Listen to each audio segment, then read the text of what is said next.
All right, good morning. It's Tuesday, December 5th. Paul's on a plane. Cirillo's right here on the pod. We're talking a counter narrative to the EV decline, Alex Vetter on X, and cryptocurrencies. You didn't expect that last one. You didn't expect we were talking crypto again. No, I forgot all about crypto. Does it even exist anymore? I'm like, I actually, as soon as I read the story yesterday on crypto, I was like, oh, I think I have some crypto, and like went to check my app for the first time in probably 9 months.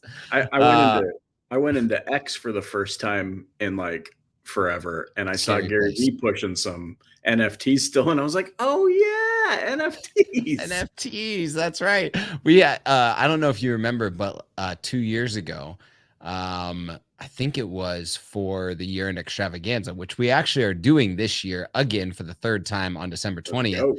But 2 years ago, we had a little thing where we had a POAP, which is a proof of attendance protocol, and it's a type of NFT. And so I have that app on my phone as well, and I saw that again because it's on my little app bucket for crypto NFT. Like your phone keep trying to delete it because it's been exactly. Oh man, well yeah. So we are doing the year-end extravaganza. There'll be a LinkedIn event out soon, but you're gonna want to mark your calendar, circle the date for December 20th. We got a bunch of cool guests coming on for that, and can't wait for that. Also, we're basically like an old Southern Baptist church because all of our stuff is on Wednesdays this month.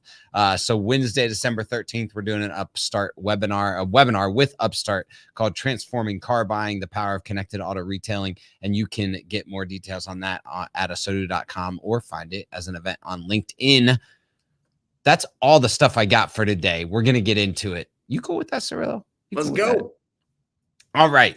I don't have a segue into the first one, but we are looking at BloombergNEF's latest zero-emission vehicle report, which was unveiled at COP28 in Dubai, and it challenges the narrative of an EV slowdown like we've been talking about for the last month or so, highlighting significant growth and a big future potential in the EV market. So here's the numbers.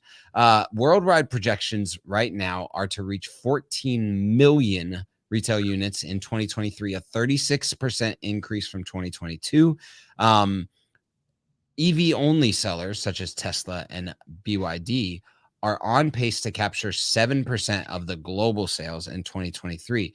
The U.S. market is actually one of the fastest accelerating still, with a projected increase of 50% in EV sales. Like, when's the last time you saw that type of increase in any type of vehicle growth? Additionally, emerging economies like India, Thailand, and Indonesia are rapidly adopting EVs. They've got some EV models in the US $10,000 range, and they have some interesting market dynamics along that.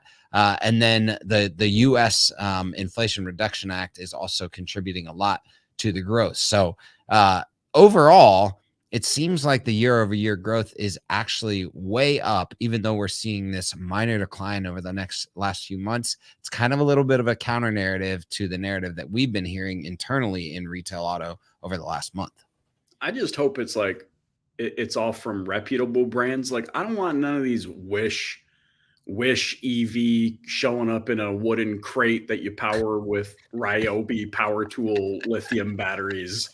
I don't want those being counted in here, but I can speak for the country of Texas, and man, there are EVs everywhere. Really? And it's not because they care about saving the environment. I'll tell you. Right. Yeah. That's that's absolutely true. One of the other interesting things that I saw in the article was that actually BYD is not solely an EV manufacturer or is delivering some non 100% plug-in vehicles. So even though they're a EV manufacturer, they don't have combustion engines.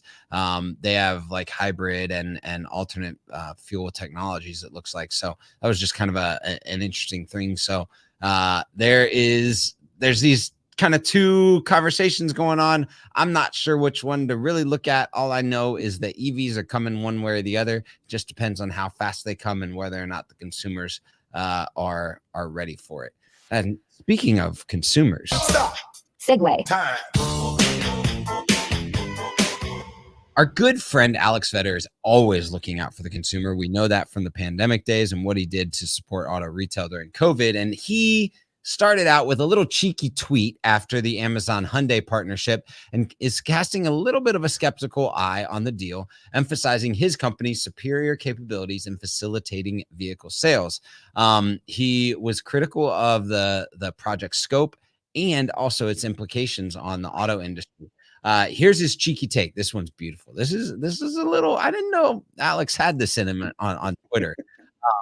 He says, at Hyundai, please DM me. We can enable all of your retailers, verse 18, and do it with people actually buying cars, not dog food.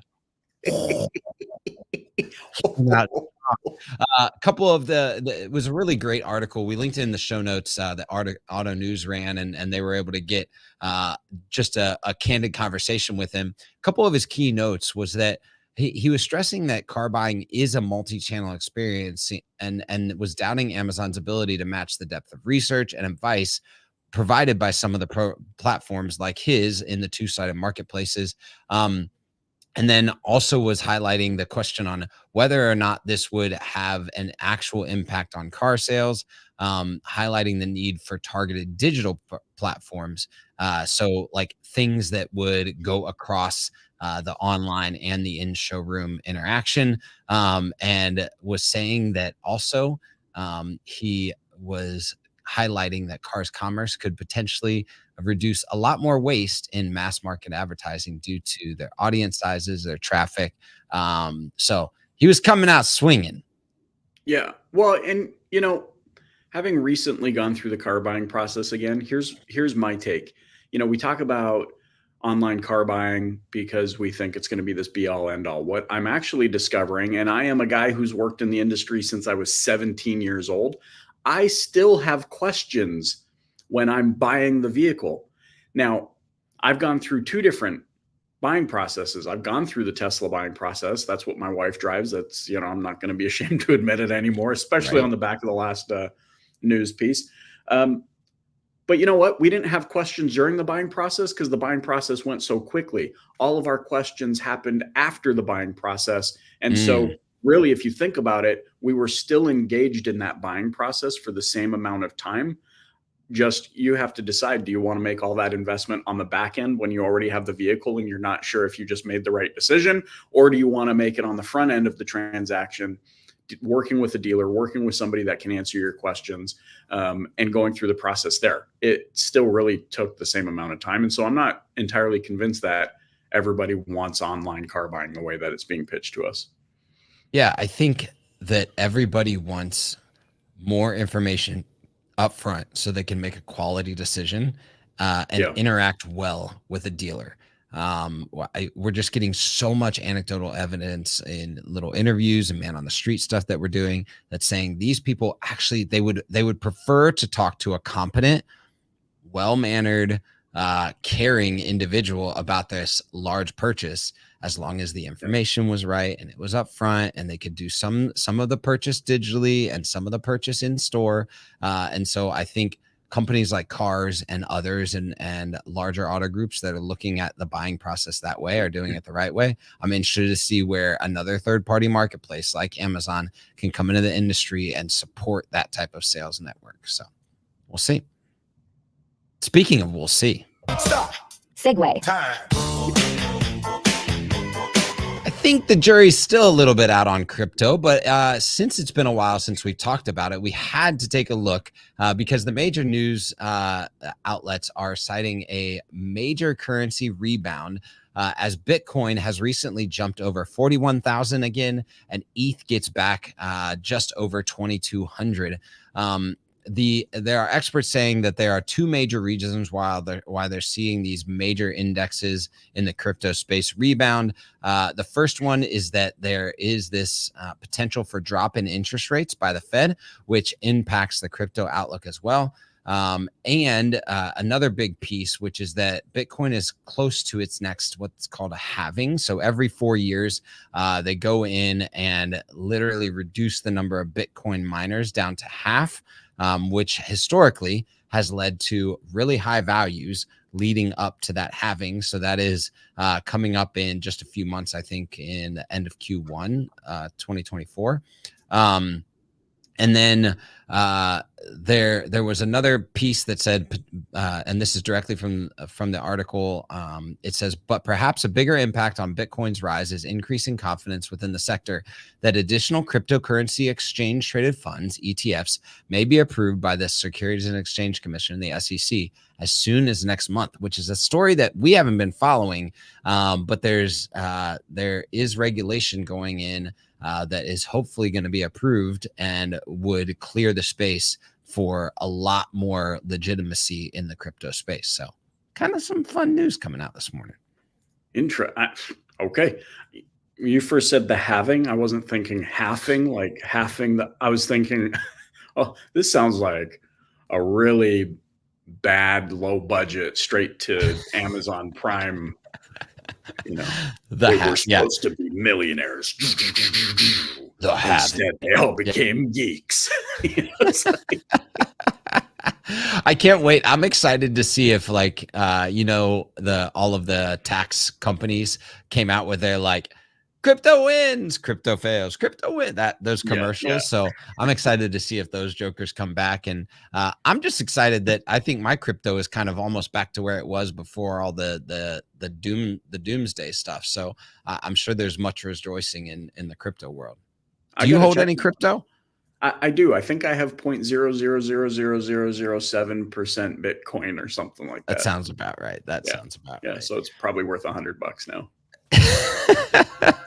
Well, hey, whether it is crypto or caring for customers in third-party exchanges, we know that the best retailers are focusing on the things that care for customers the most. So if you're the best retailer, go do that today.